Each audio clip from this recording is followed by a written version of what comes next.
Hello students and welcome to another video. I'm your teacher Mr. Flynn, and today we're going to be focusing on atoms and enzymes. Alright, now we are starting Unit 3.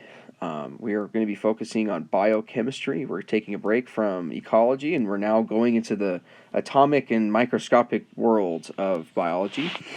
And to understand and build up to cells and understanding the building blocks of life, we need to talk about what makes up some of the smaller parts, all right, and that includes atoms and enzymes.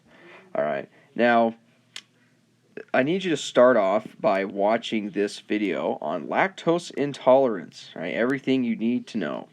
After you watch the video, I want you to describe the 3 types of lactose intolerance. All right, so this is just a phenomenon. We're just getting started and introducing the idea of enzymes. All right, but before we can understand enzymes, we need to take some time to think about atoms. After you're done with the video, I want you to pause it again, and I want you to define all of these words, all the way down to active site. Okay, it's found on pages 128 to 143. There's a lot there, but I have chosen the words that I really think are important, and so I'd like you to know these words. And as we go through, please take some time to build some understanding of these words. Don't just define it. Try to understand what it means. Okay. All right. Once you're done with that, go ahead and we'll resume the video and we'll talk about the notes. Okay, the notes are broken into different portions, and we're going to start with what matter is. So matter is anything that has mass.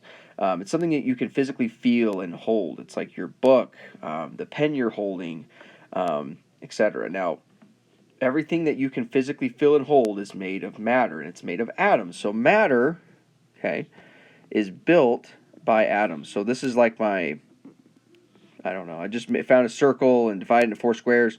The one portion of this, the smallest portion, right, is going to be representative of our building block of matter. So I'm just kind of modeling it this way, okay? And I want you to think too, I'll step back a second. My laser that I use in class, this is the example I like to use. The laser itself, I can physically feel, hold it, it has mass, all right? It's made of matter, it's made of atoms. Now, the light that comes out of my laser isn't made of atoms. It's actually made of photons, and it's pure energy. And you can't hold it, the light that comes out of the laser.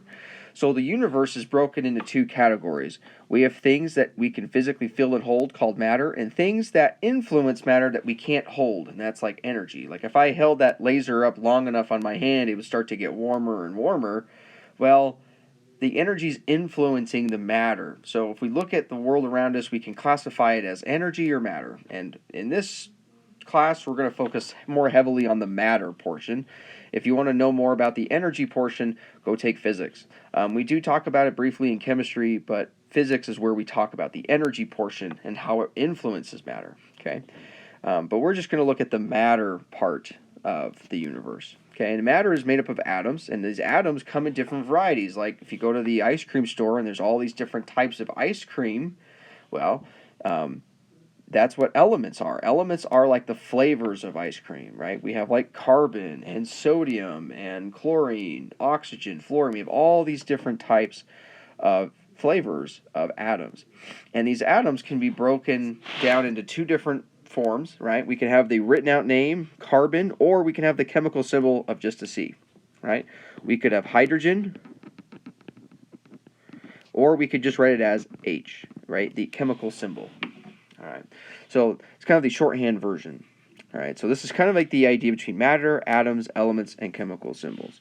And when we model them, we draw them as circles. And hydrogen is smaller than chlorine, so we'll just draw it as a smaller circle. So when we model elements, okay, elements are different varieties of atoms, which make up matter, which make up us. All right, they come in different sizes, and that's just kind of what I'm drawing over here. Okay, I'll clean this up a little bit. And remember, as I go through here, I just have my written notes, and I'm just kind of pointing things out to you as we go, so there's more commentary to the what's on the page. Now, when we put elements together, we can form molecules and we can form compounds. Okay. In this first example, we have water, right, which is essential for life. It's the main fluid inside of our cells, which allows all of the chemical processes to occur in. Water is made up of one oxygen atom and two hydrogen atoms, and they are bonded together. That little line here, okay, that's between the oxygen and hydrogen, that's a bond. Okay, they are sharing electrons with each other, and they're forming something different than the pieces. So, for example, oxygen and hydrogen at room temperature, they are both gases.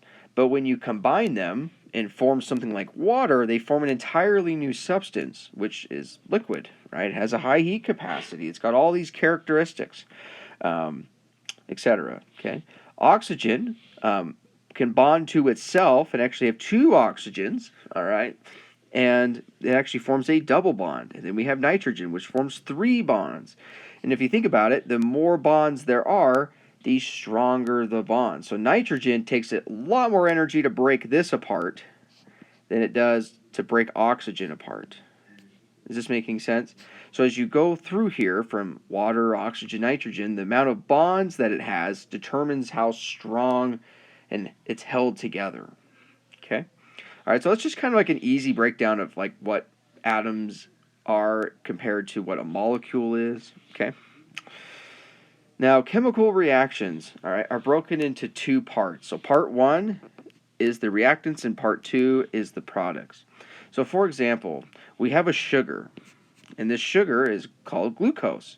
And when it combines with the air, all right, usually through via heat. Now, when we write heat, I can draw it as a triangle, or I could just write heat is applied, like we burn it, like we can burn glucose with oxygen in the air. We could create new things like carbon dioxide, water, and we can release a lot of energy. Okay, you can think of like a log, like this sugar's like in a tree, like in a log here. Let's just draw a log. It's got some things here, there's some texture, and when you combine it with oxygen and you light it on fire, you release carbon dioxide, water, and you release a ton of energy. Now, I write ATP because the energy molecule inside our body is ATP, and we'll talk about what that word means.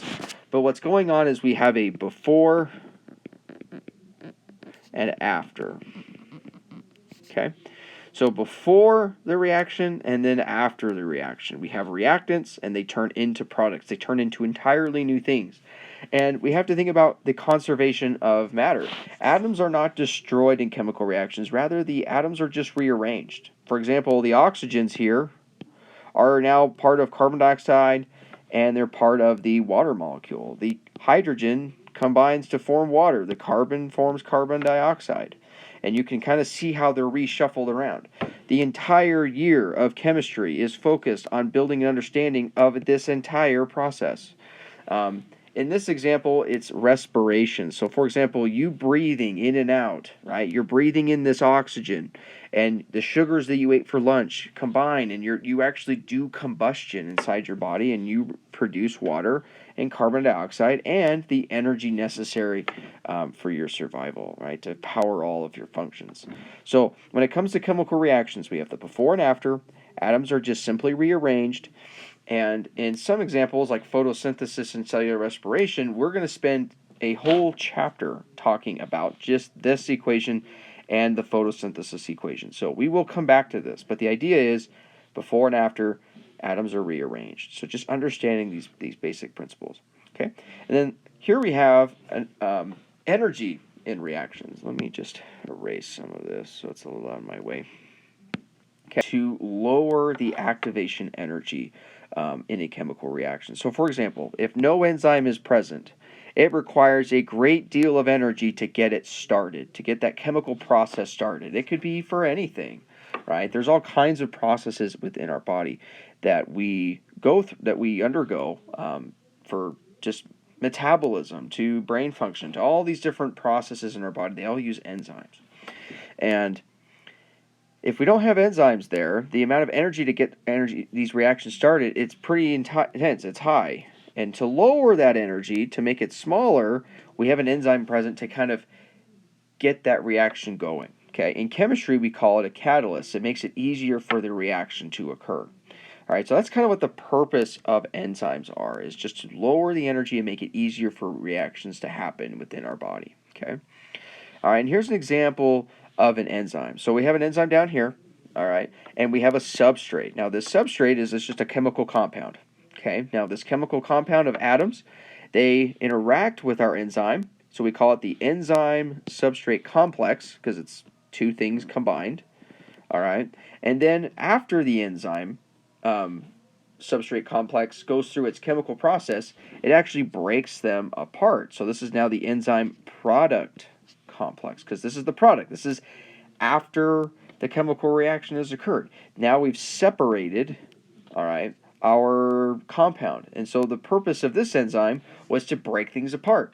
Enzymes could also do the reverse, and it could also bring things together and combine them. So enzymes can either break or put together different atoms to create different products to fulfill the needs within your body. And this is a very generalized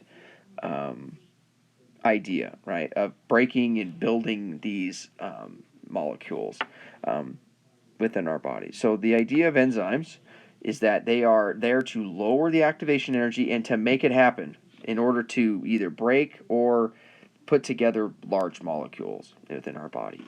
Now, I do want you to go and do the Lego enzyme assignment. This is done only in class, and I'll help find you a partner, and we'll get you started on this enzyme. Because what we're going to be doing is modeling the process of enzymes, and we're going to be using Legos to do that, and the rate at which enzymes can operate. So, okay. If you have any questions, please come talk to me. This is just a big overview, all right? So there's a lot of reading here that you did and went through. If you need to go back and spend some time in the book, I highly recommend it. Or maybe come back to parts of this video that may help you as you go through this. Revisiting these things can help you learn as we go through. So what we did is we broke down matter, atoms, elements, and chemical symbols. We described what molecules were, what a chemical reaction is, energy in reactions and how enzymes lower the energy required for a reaction to occur, and enzymes and kind of what their purpose is. Their purpose is just to help move along chemical processes and to make it easier to get them started and going. Okay? Thanks for watching, and until next time.